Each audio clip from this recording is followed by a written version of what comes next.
Tumanggap ng parangal ang mga natatanging atletang Pinoy sa Philippine Sports Writers Association Awards. Sa unang pagkakataon mula noong 2004, dalawang atleta ang nagwagi ng Athlete of the Year Award. Nasa frontline ng balitang yan, si Ian Suyu. Mula sa mga jersey at court sa gym, dashing and shining naman ang mga natatanging atleta sa Philippine Sports Writers Association Awards Night sa Maynila kagabi. Biggest star of the night ang two-time Olympic gold medalist na si Carlos Yulo na itinanghal bilang Athlete of the Year. Malaking karangalan daw ito para kay Yulo na tinanggap ang award sa kanyang 26th birthday. Naging matagumpay ang 2025 season niya nang magwagi ng double gold medal sa Asian Artistic Gymnastics Championship at FIG World Championship. Nakaka-inspira po na mas galingan, mas magsikap. Madami po. Di pa po natatapos yung journey ko.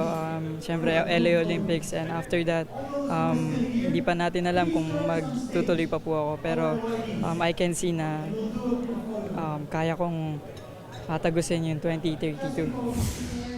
Shared winner ng Athlete of the Year Award si Pinay tennis ace Alex Ayala na kasalukuyang lumalaban sa Dubai Tennis Championships. Tinanghal namang Mr. Basketball si PBA 9-time MVP at Gilas veteran Junmar Fajardo. Hindi ako magsasawa ng ganito kasi nga sobrang prestigyoso yung awarding na to. So, nakakatawa na mapabilang dito. Miss Volleyball naman ng taon si former NU Lady Bulldogs standout at Alas Pilipinas star Bella Belen. President's Awardee naman si Rain or Shine head coach Yeng Giao.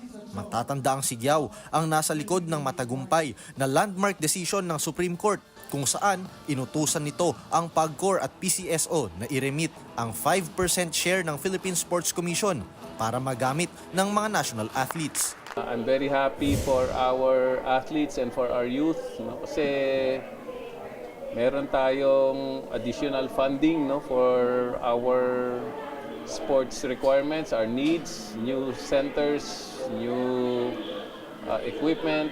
It's been a 10-year battle. Medyo minsan nawawalan ka na ng pag-asa dahil masyado matagal, and at the same time it's really difficult to fight. Sa kabuuan, nasa 148 na mga atleta, coaches, sports officials at mga executives ang binigyang parangal sa edisyon na ito ng PSA Awards, at asahan na mas marami pang mga pangalan ang magniningning, lalo't marami ring torneo ang paparating ngayong 2026.